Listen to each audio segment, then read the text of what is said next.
हाय, hello, नमस्ते. Welcome to Filmi Darpan. Bigg Boss Marathi season 6 मध्ये सुरू झालेला आहे फॅमिली वीक. फॅमिली वीक म्हणजे आपले आवडते सदस्य त्यांच्या कुटुंबियांना भेटणार आहेत आणि कुटुंबियांना भेटून त्यांचे जे इमोशन्स आहेत इतके दिवस म्हणजे 2.5 महिने दाबून राहिलेले ते इमोशन्स सगळे बाहेर येतात आणि त्यांचे जे अश्रू आहेत ते बाहेर पडतात याच्यामध्ये. तर हा असा इमोशनल दिवस आपल्याला काल पाहायला मिळालेला आहे. तर त्याच्यामध्ये काय झालेलं आहे सुरुवातीपासून. तर सुरुवातीला आपण पाहिलं राखी आणि राकेशचा जो मॅटर होता तो डिस्कस झालेला आहे बराच वेळ. जे विशाल म्हणाला की राखीच्या हातचं कटपुतलं आहे राकेश आणि त्यामुळं राकेश डिस्टर्ब झालेला आहे की त्याला असं वाटतं की राखी त्याला चालवते. इतक्या दिवस त्याला असं वाटत होतं की तो राखीला चालवतोय आणि बाकीचे सदस्य सुद्धा. पण मला एक सांगा, आपल्याला ज्या गोष्टी कळतात ते त्यांना कळत नाहीयेत का? म्हणजे पहिल्या दिवसापासून डे 1 पासून आपल्याला माहिती आहे की राखी हा जो करते राकेशच्या बाबतीत जे लव्ह अँगल तो सगळा ड्रामा आहे हे आपल्याला माहिती आहे आणि राकेशला सुद्धा माहिती आहे. मग याच्यामध्ये काय डिस्कस करायचंय, परंतु तरी पण राकेशला डिस्कस करायचंय सगळ्यांसमोर. आणि विशाल जे म्हटला की बाबा राखी प्रत्येक गोष्ट मला सांगून करते की राकेशवरती तिच्या बिहेवियरचा काय परिणाम होणार. तर या गोष्टी आपल्याला दिसल्या, सगळ्या डिस्कस झालेल्या. परंतु याच्यामध्ये खरंच तुम्हाला काही पॉईंट वाटतो का? मला तर काहीच वाटला नाही, कारण डे 1 पासून आपल्याला माहिती आहे राखीचा जो आहे तो पूर्ण ड्रामा आहे. प्रत्येक सीझनमध्ये राखी अशा काही गोष्टी करते की ज्याच्यामुळे ड्रामा क्रिएट होतो आणि सदस्यांना पण माहिती असतात.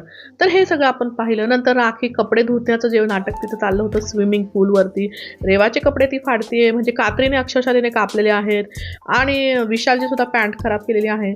मग विशाल म्हणतो तुम्ही कशाला धुवायला देता तिला? बरोबर आहे ना, राखी एखादी गोष्ट करते म्हणजे त्याच्या मागे काहीतरी तिचं इंटेन्शन असतं, काहीतरी ड्रामा असतो. या गोष्टी कळायला हव्यात ना या लोकांना. त्यानंतर आपण मेन जे अट्रॅक्शन कालचं होतं की फॅमिली वीक तर आहेच, पण विशाल आणि तन्वीचं जे डिस्कशन होतं की तन्वी त्याला म्हणते की तू माझा दुश्मन आहे पण कॉम्पिटिटर आहे. म्हणजे मी तुला लास्ट 5 मध्ये बघते किंवा लास्ट 2 मध्ये, एका साईडला तू आणि एका साईडला मी. म्हणजे बघा, तन्वी राकेशला नाही विशालला पाहतीये लास्ट 2 मध्ये. बघितलं का तुम्ही? तर तन्वीचा हा गेम आहे. ती त्याला म्हणते की तू माझा दुश्मनच राहणार परंतु एक कॉम्पिटिटर म्हणून मी तुला पाहते. तर हे डिस्कशन खूप महत्त्वाचं आहे. तन्वी आणि विशाल हे आधीपासून खूप व्यवस्थित गेम खेळतायत, ठरवून गेम खेळतायत. म्हणजे तुमच्या लक्षात नसेल तर तन्वी ही सुरुवातीला विशालच्याच ग्रुपमध्ये गेली होती. त्यानंतर दोघांचं काय डिस्कशन झालं, काय फिसकटलं आणि दोघांनी वेगवेगळे ग्रुप तयार केले. म्हणजे बघा, ही एक स्ट्रॅटजी असू शकते.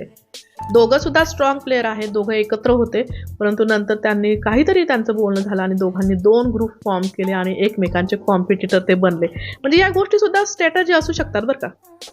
इकडे राखी जी आहे ती विशालला सांगते की बाबा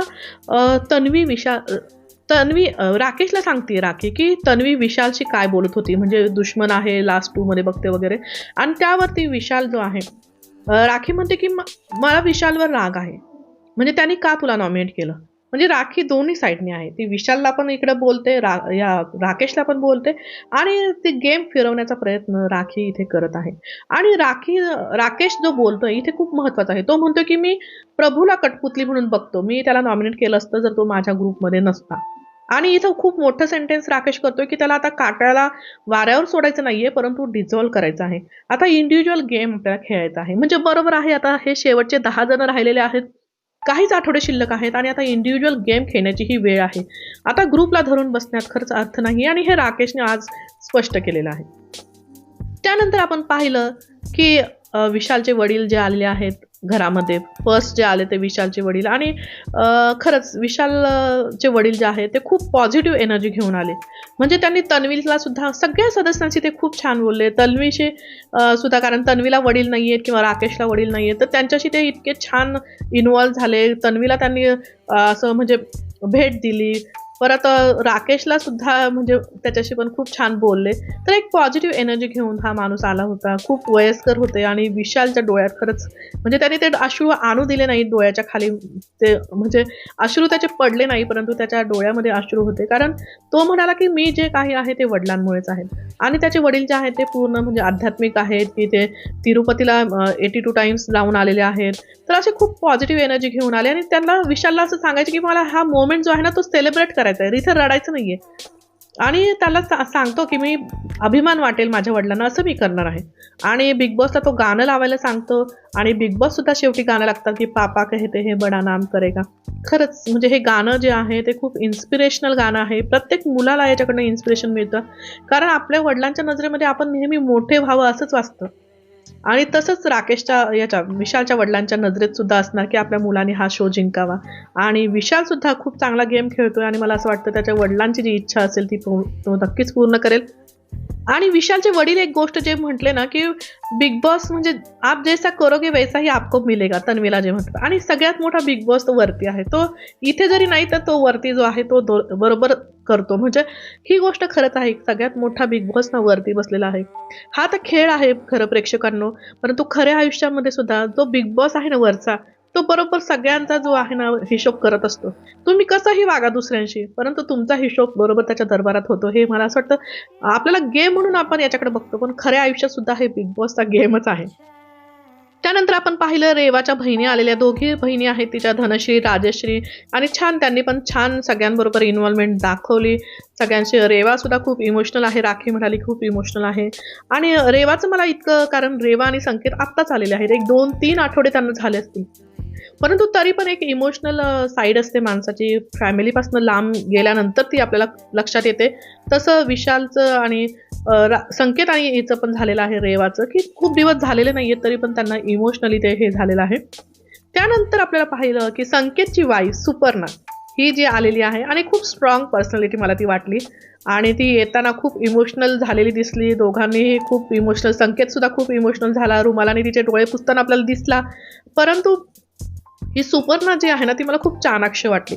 म्हणजे खूप तिने विशालला जे आहे व्यवस्थित गाईड केलं, परंतु काही गोष्टी ज्या आहेत त्या म्हणजे आपल्याला वाटत नाहीत त्या तिला कदाचित लक्षात आल्या असतील, की ती सुद्धा म्हटली की भाऊच्या धक्क्यावरती तुला सांगितलं की विशालच्या इन्फ्लुएन्समध्ये आहे वगैरे, तर त्या गोष्टी तू लक्षात घे वगैरे. परंतु आपल्याला तसं, मला तरी कुठेच वाटलं नाही की संकेत विशालच्या अंडर खेळतोय वगैरे, परंतु तिने तरीही तो सल्ला त्याला दिलेला आहे. आणि विशालला तिने स्पष्ट थोडंसं सुनावलेलं आहे की बाबा तुझं लेटर त्याने वाचलं तरी पण तू त्याला बॅकस्टेप केलं. म्हणजे विशाल स्मार्ट आहे, तो पटकन बोलतो. आणि संकेतला ती सांगते की तू वेळ घेतो, त्यामुळे असं वाटतं की विशाल तुला चालवतोय. आणि विशालला तिने स्पष्ट सांगितलं की तुम्ही त्याला बॅकस्टेप केलं. आणि त्यामुळे विशाल पण खूप एक्सप्लेनेशन तिला देत होता, परंतु तरी पण तिचं काही समाधान झालेलं दिसलेलं नाहीये. विशाल तिला सांगतोय की मी नात्यांमध्ये गेम आणत नाही किंवा गेममध्ये मी नाती आणत नाही, हा माझा भाऊच राहणार आहे शेवटी.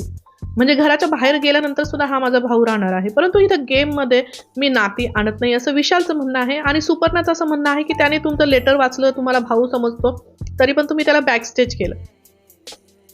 म्हणजे विशाल आणि राकेशचं जे बोलणं झालं होतं बघा, त्यामध्ये तो म्हणतो की हा वाईल्ड कार्ड आहे वगैरे संकेत, तर त्या गोष्टीला धरून त्या रेफरन्स ते सुपर्णा बोलत होती.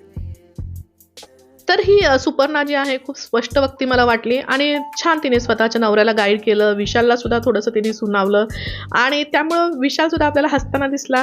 शेवटी फॅमिली ही फॅमिली असते. आपल्या माणसाला जेव्हा कुणीतरी समोर काय हे करतंय हे जेव्हा लक्षात येतं तेव्हा तिथे बोललंच जातं आपल्याकडनं, असं आहे.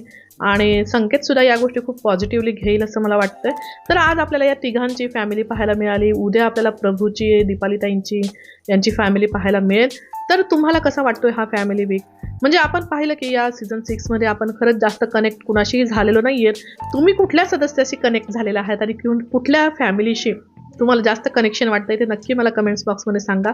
आणि जर तुम्हाला आपले व्हिडिओज आवडत असतील तर नक्की आपल्या चॅनलला सबस्क्राईब करायला विसरू नका. आपल्या चॅनलला सपोर्ट करा, लाईक करा, शेअर करा.